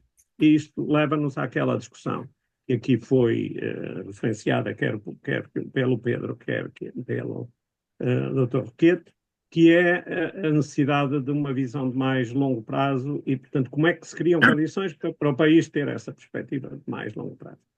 Eu, modéstia à parte, às vezes acho que não devia ser tão difícil quanto isso, porque sou um dos responsáveis por uma política que dura há 27 anos, que era uma coisa que se chama Programa Contacto, que agora se chama Sinov Contacto, tiveram que se lhe dar ali um toque inovador, mas que partiu de uma lógica. Há 30 anos, digamos assim, um grupo começou a pensar, no caso na Católica, aqui no Porto, de condições para que se pudesse internacionalizar a atividade das empresas. Na altura o Erasmus era um programa embrionário, e este, de qualquer maneira, não tinha a perspectiva do Erasmus, tinha a perspectiva de pôr as pessoas a trabalhar num ambiente internacional, neste caso lá fora, durante 9 meses. Não é? A coisa, hoje em dia, portanto, as pessoas tinham uma preparação específica, hoje em dia está um bocadinho mais abreviado, e as pessoas disseram, mas vocês vão mandar os tipos lá para fora e depois eles vão ficar lá fora. Já na altura se tinha essa ideia e a resposta foi, se as empresas portuguesas que os vão pôr lá fora, que não tiverem capacidade de os reter, não é bom, não é grande sinal. E, na verdade, houve uma série de empresas que beneficiaram imenso com esse programa, porque conseguiram precisamente dar-lhes espaço, e alguns deles são hoje em dia pessoas que passaram pelo programa Contacto, são hoje em dia pessoas com responsabilidades em grandes empresas portuguesas, e portanto o que significa é que é preciso às vezes, portanto, que a política pública seja bem pensada, bem fundamentada, que seja explicada e eventualmente poderá haver, portanto, alguma esperança. Agora, isto dito, eu não sou dos que tenho mais esperança de que sejamos capazes, portanto, de fazer isso, de ter estas políticas de longo prazo. E a propósito de longo prazo, eu gostava de ir atrás às empresas familiares, porque o Dr. Roquete levantou 2 questões importantes. Uma é que, e eu tinha referido de passagem, é dizer o ser familiar ou ser pública não é uma fatalidade. A fatalidade é se o cartão partidário ou a progenitura é o critério para que as pessoas ocupem esses lugares. E, portanto, os tais protocolos familiares que muitas empresas têm, em alguns casos, são extremamente difíceis de cumprir e, portanto, as empresas evoluem naturalmente para estruturas mais profissionalizadas. Um ponto positivo que se verifica na análise das empresas familiares é que quando elas são, sobretudo quando elas são grandes e têm capacidade de investimento, têm muitas vezes uma perspectiva de mais longo prazo do que as empresas, sobretudo aquelas que estão muito metidas nos mercados financeiros, sujeitas a evoluções de cotações e por aí fora. E eu conheço exemplos de empresas que, por exemplo, investiram na altura da crise de 2008, 2011, da dívida soberana, no caso português, e que na altura tinham um investimento previsto, mantiveram-no, e passado a crise, acabaram por emergir, passado uns anos, como líderes do mercado, que não seriam se não tivessem tido, por exemplo, em alguns casos, líderes ibéricos em termos de eficiência. Portanto, essa é uma perspectiva que às vezes nós também não podemos, digamos, deitar fora a criança com a água do banho, portanto, não é necessariamente assim. Agora, infelizmente, é assim para muitas das empresas, e por isso é que elas ficam, naquela confusão que o Pedro também referiu, de património da empresa e património, ativos da empresa e património familiar são uma e a mesma coisa e são geridas por objetivos que é de conservadores, portanto, que não dão resposta a muitas das questões que aqui foram levantadas. Muito bem. Só uma nota final digamos, de precaução. Eu acho que valia a pena que um dia se fizesse uma boa discussão, mas uma discussão com alguém que tenha uma perspectiva diferente, fundada sobre a questão que o Paulo levantou sobre as marcas. Porque eu, por exemplo, não sei se essa é a questão tão crítica quanto isso, primeiro porque elas são muito mais relevantes em certas indústrias do que são noutras, e depois porque implicam competências que muitas das vezes as empresas não têm. Quer dizer, implicam terem uma almofada financeira que às vezes as empresas não têm, mas sobretudo não têm competências. As empresas muitas das vezes são muito competentes a produzir e não têm as capacidades, os skills necessários para, digamos, alavancar uma marca e aguentar a estrutura. E isso leva-nos depois às questões das fusões e aquisições, da dimensão, disso tudo por aí fora. E isso sim é que eu acho que é uma discussão que às vezes quer dizer, fala-se muito da questão das marcas, mas não se vai à análise económica. Eu sei que o Paulo não tem essa perspectiva, digamos, não é tão light, mas acho que precisamente por isso, porque eu, entretanto, vi decisões políticas a empurrarem empresas para criar marcas, e até podia dizer quantas, e as empresas foram atrás da conversa, e depois, quando deram por ela, não tinham nem marca, nem empresa, não é? Portanto, mas era só uma nota de discordância, ou não é discordância, sobretudo de que é preciso discutir estes temas com mais cuidado. Só mesmo Muito para bem. terminar, por Sim, causa por da favor. questão do longo prazo, não é? Do longo prazo. E dado que eu não vejo que na nossa classe política haja condições para termos essa estabilidade e essa disponibilidade para pensar o país, eu acho que isto nos repõe a um tema que o Pedro também referiu, que é o envolvimento dos cidadãos, a cidadania, no colocar frontalmente algumas destas questões, e não sei se nós dependemos muito do Estado, não é? Temos essa tentação de depender sempre do Estado, mas não sei se alguns desses pactos não podem ser feitos primeiro fora e depois, portanto, impostos de algum modo à classe política. Nunca houve uma mobilização tão forte quanto isso, os empresários deixam-se muitas vezes depois também levar por rivalidades mais ou menos espúrias, e eu acho que esse era um desafio. Sei lá, Jaime, você começa a ser desafiado para tudo e mais alguma coisa, portanto, um desafio para um dia Muito bem. destes, Sim. motivar aí uma discussão a sério disto, que Muito bem. não tem havido. Sim. Não, acho que não Temos tem tempo havido. a isso, temos tempo, sim, senhor, como tu gosto. E acho que é uma boa altura. Pedro Afonso, por favor. Sim, Depois, se calhar, depois passamos sim. a uma segunda ronda e terminamos. Força. Pô, se calhar 3 ou 4 pontos. O professor Alberto Castro, o Jaime já... Pedro, há bocadinho o Paulo referiu aquela questão dos adjetivos e outro dia, quando nos conhecemos pela primeira vez, quase nos passámos a tratar por tu, mas tratávamos por Pedro e Alberto. Agora aqui, você está pronto. no professor... Então, Alberto, eu então fica tenho Alberto. os alunos... Então fica Alberto. O Jaime ficou marcado porque foi meu aluno há 40 anos. Sim, exatamente. Então fica. É uma Não, questão. só queria começar pegando o seu último tema sobre as marcas, porque o Jaime dinamizou, em conjunto com Do Carlos Coelho, sim. com o Carlos Coelho, um programa alargado sobre o tema, e houve várias sessões sobre essa questão, mas a dinâmica era muito à volta das marcas propriamente dita, o que era necessário para construir marcas. E foi-se até aos stakeholders públicos, etc. Pronto, embora eu acho que o tema das marcas tem que ser uma coisa que tem que vir de dentro das empresas, e não havendo competências é preciso arranjá-las.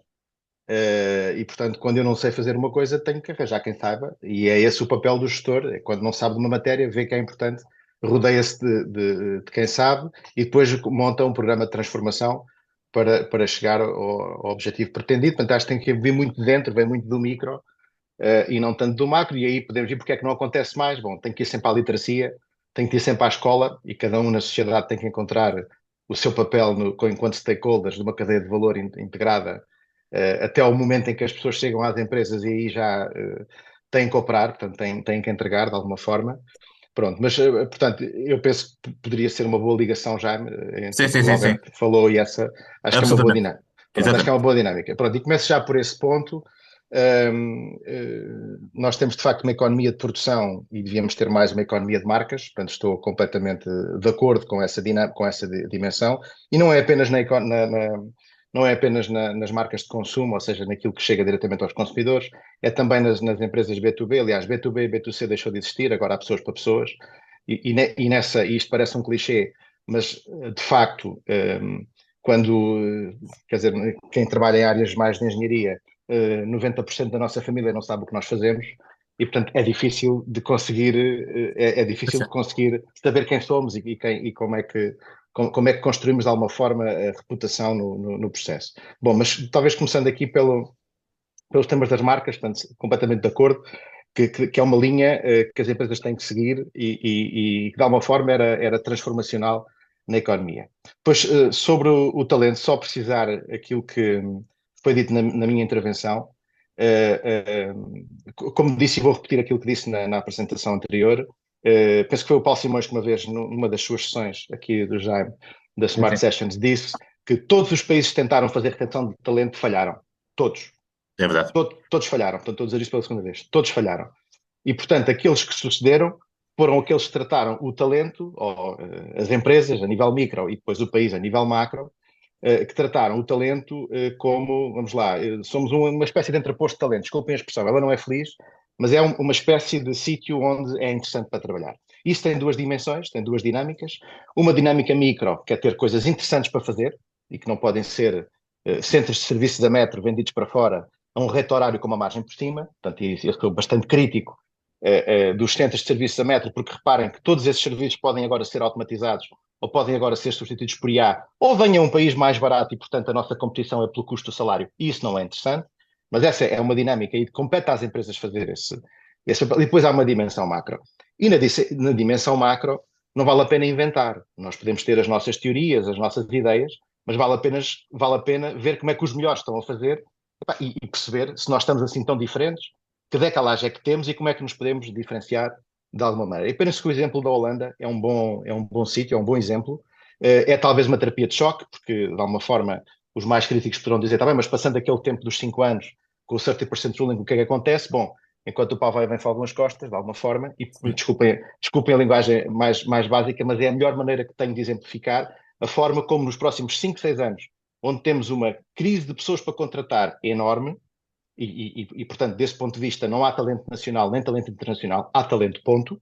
E essa é a forma como devemos olhar para estas coisas, mas há claramente um trabalho micro e um trabalho macro. E depois ia ao último ponto para pegar no que disse o Dr. José Roquete, que é o tema da internacionalização. Sobre o talento, penso que estamos arrumados e já falámos, que é o tema da internacionalização.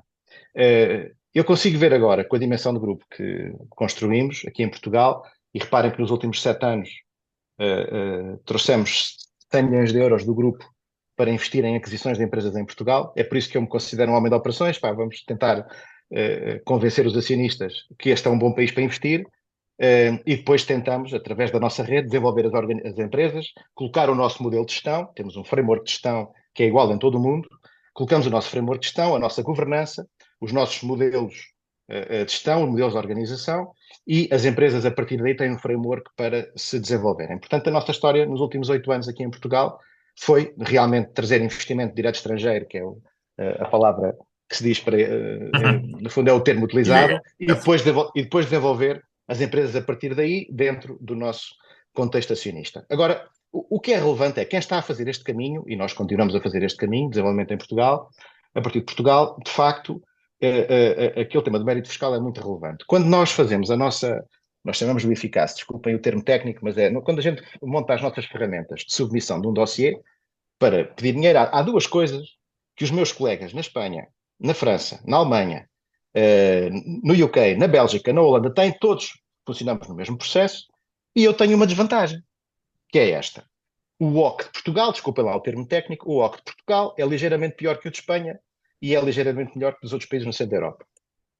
E depois tenho uma coisa adicional, que é os impostos ao longo do tempo, sempre no modelo de discounted cash flows, os meus impostos são maiores. Portanto, o P&L com que eu tenho que me comprometer para poder ter o mesmo euro do meu acionista é maior.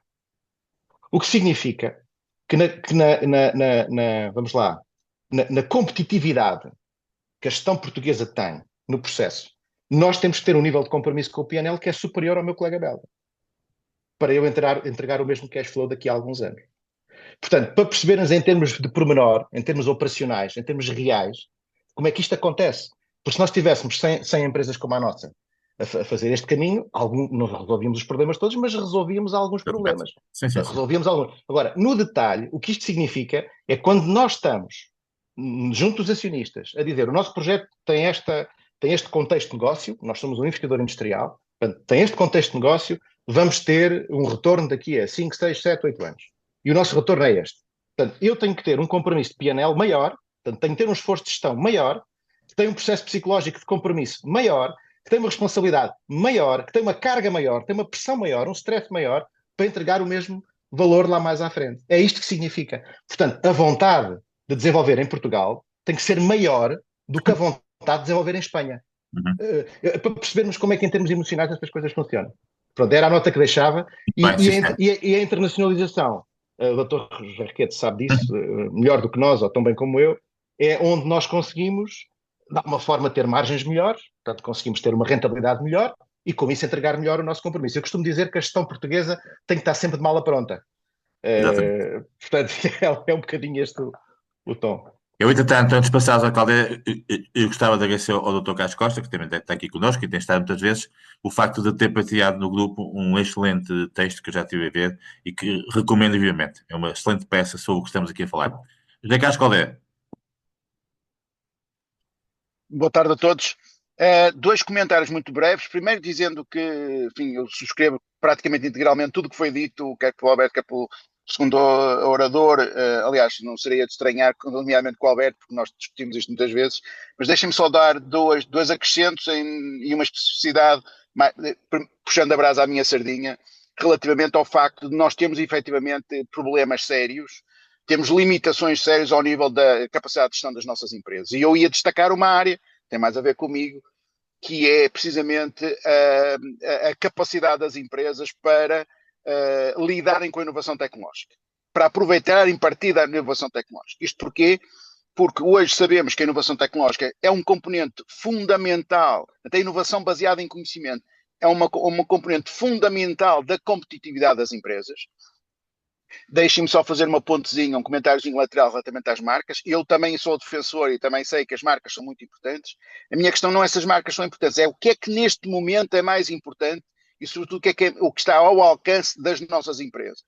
E eu considero que, neste momento, a inovação de base tecnológica é mais importante e está mais ao acesso das nossas empresas do que as marcas. Isto porque a quantidade de dinheiro que tenho que investir em marcas ou inovação tecnológica para fazer mexer a minha bottom line, eu garanto da minha experiência, é maior se eu quiser apostar nas marcas do que se eu quiser apostar em inovação tecnológica. Portanto, como disse o Alberto, é uma discussão interessante que deveríamos ter um dia destes. Mas, portanto, dizer que para apostar a sério, as empresas apostarem a sério em inovação tecnológica, precisam de ter capacidade de estratégias de médio e longo prazo. Portanto, eu venho a reforçar aquilo que já foi dito, aplicando em concreto esta área. E a maior parte das empresas, PMEs, mas mesmo muitas das grandes empresas em Portugal, não têm esta capacidade interna e, portanto, isto é um aspecto que tem que ser claramente reforçado. Agora, segunda questão, foi dito, e muito bem, o problema é que a maior parte das nossas empresas são PMEs. E, portanto, como é que se consegue isto em ambientes de PMEs? Eu só conheço uma forma, que é, naturalmente, através da colaboração e da cooperação. E nós, felizmente, já temos vários exemplos em Portugal, apesar de dizer que as nossas empresas não colaboram e que os nossos setores não colaboram. Não é verdade. Quando precisam, colaboram. E, portanto, nós temos já, felizmente, vários exemplos de colaborações entre empresas, portanto, empresas que se associam entre empresas para lidar com estes assuntos, para ganhar massa crítica, para terem capacidade de lidar com estes assuntos, ou então dinâmicas criadas ao nível das associações empresariais ou dos clusters, que é outra forma de agregar. E eu gostava de destacar que nós, gostava de, um bocadinho contra a maré, de que muita gente pensa que nós em Portugal não conseguimos fazer isto. Nós, em Portugal, já temos bons exemplos desta capacidade de agregar PMEs para conseguir apostar nestas áreas. E eu também acho que, enfim, esperar que seja o Estado a fazer políticas e programas estáveis de médio e longo prazo. Nós podemos manter sempre esta esperança. Eu sou uma pessoa de fé, portanto, mantém-se essa esperança e vamos lutando. Mas é muito mais fácil, sendo difícil, é muito mais fácil que isso seja feito ao nível das empresas do que ao nível do Estado. Portanto, acho que há aqui um papel das empresas e dos outros atores setoriais de, compreendendo estas necessidades futuras, se organizarem e se dinamizarem no sentido de conseguir, primeiro, criar esta capacidade de perspectiva médio e longo prazo, segundo, de poderem depois apostar nas várias áreas, marcas, nos recursos humanos, na formação, mas também na inovação de base científica, na inovação de base tecnológica, que é, neste momento, para mim, um dos fatores que está a fazer diferenciador ao nível da competitividade das empresas. E basta pensar que há muitas empresas chinesas e de outros sítios que são grandes colossos e não se reconhece a marca. Muito bem.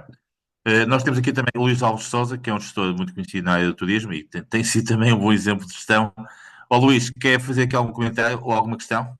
Aproveitando a sua presença, muito brevemente. Muito obrigado, Jaime. Eu só quero agradecer as excelentes exposições que foram feitas pelos dois oradores, pá, e todos os comentários. Percebo isto muito bem. Eu trabalho num setor que tem estado sempre exposto à concorrência já há muitos anos, pá, porque nós lutamos entre destinos, portanto. Estou muito habituado a isso, concordo epá, só pode ser que concordo plenamente com o que foi dito e que tenho tentado aplicar nas nossas empresas, enfim, as boas práticas que aqui foram faladas. Pá, agradeço imenso. Pá, Muito bem, sim, não senhor. tenho nada Pronto, contra. eu não sei se nós também já ultrapassamos as 7h30, pronto.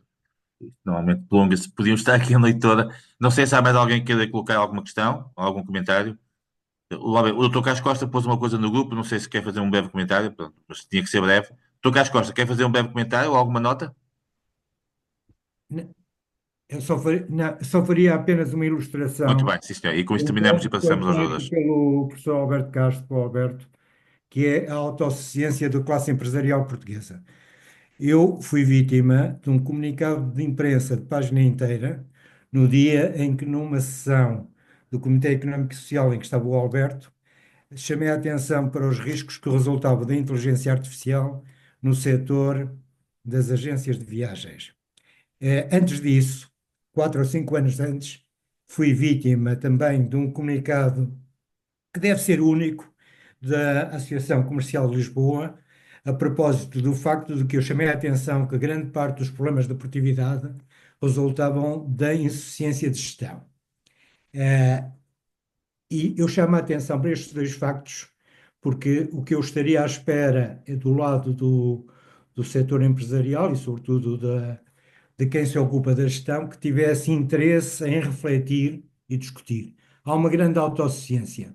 E essa autossuficiência depois conduz naturalmente em que entremos num círculo vicioso. Mas isso fica para as minhas memórias. Muito bem, sim, senhor. Não é todos os dias que um governador do Banco de Portugal tem um comunicado de página inteira, porque chama a atenção para os perigos que resultam da inteligência artificial a propósito da falência de Thomas Cook, e não é todos os dias também que falar de competitividade, falar de produtividade e gestão é visto como uma anomalia por uma associação comercial de Lisboa. Obrigado por tudo. Não, e muito obrigado pelo excelente documento que partilhou, que obviamente vamos todos analisar. Eu agora fazia ao contrário, portanto, passava ao Pedro Afonso e depois terminamos com o pessoal de cá, está bem? Pedro, uma nota final. Sim, como quiser. A nota final, penso que há dois temas, se calhar, principais. O desafio da nossa requalificação para os próximos anos, que resulta do problema, no fundo, da redução da população ativa que vamos ter, e, portanto, a nossa aprendizagem na integração de inteligência artificial nas nossas operações do dia a dia. Portanto, não é para crescer o negócio, é só para o manter. Obviamente para crescer também, mas mas antes de mais Vai. para o manter, porque temos Sim, sim. menos gente disponível. E depois este tema do talento, tenho que reforçar o que disse o Dr. José Roquete e que eu próprio disse na minha intervenção. O tema do talento é o tema do país, porque com o talento a gente traz tudo o resto. Não, e é isto. Muito bem, sim, senhor. Muito sim. Palavra de Castro, e com isso terminamos.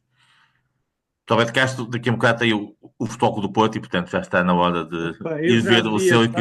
eu já devia estar a caminho, porque Exato, já exato. tenho aqui a ferramenta e tudo. Mas Muito bem, muito bem. pronto, Sim, não senhor. sei. Eu já Mas estou, enfim, eu já estou atrasado também, pelo menos um quarto de hora, mas, Muito mas, bem. mas, Mas mas vamos tive um terminar, vamos prazer na terminar. companhia. Até à próxima. Uma boa Está noite bem. para todos. Muito obrigado, obrigado por ter estado connosco, está bem? Obrigado. não, Boa noite. só muito rapidamente, uma questão polémica, mas que, por exemplo, portanto, uma recomendação que resulta dos vários trabalhos feitos em vários países, é que as políticas de melhoria da qualidade dos processos de gestão deviam ser elas próprias também a ter uma prioridade, não é? Portanto, terem prioridades muito claras.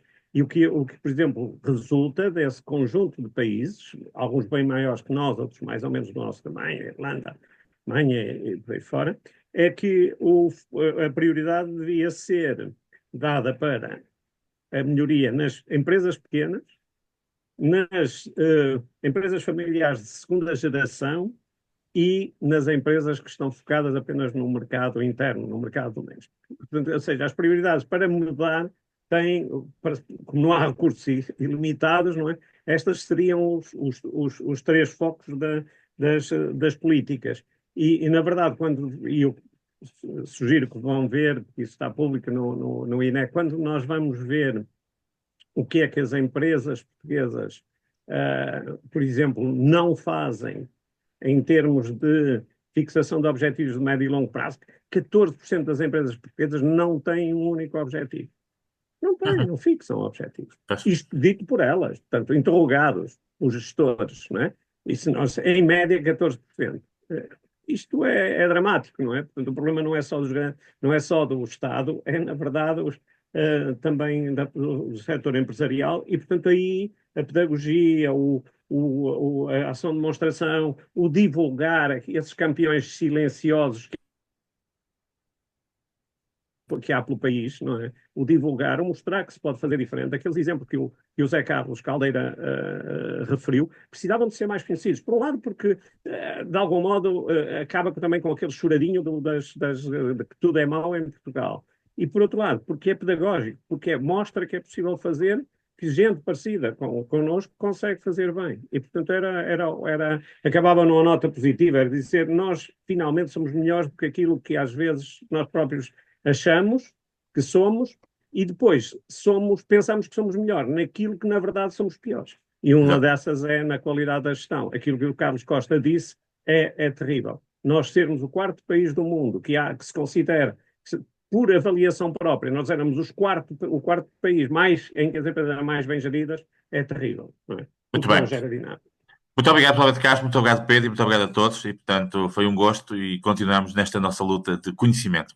Quarta-feira temos aqui o Arlindo Oliveira, para quem quiser falar um bocado de IA. Continuação de boa semana para todos, está bem? Muito obrigado. Muito obrigado. Obrigada. Obrigado. Obrigada. Bem, eu vou desligar então. Obrigado.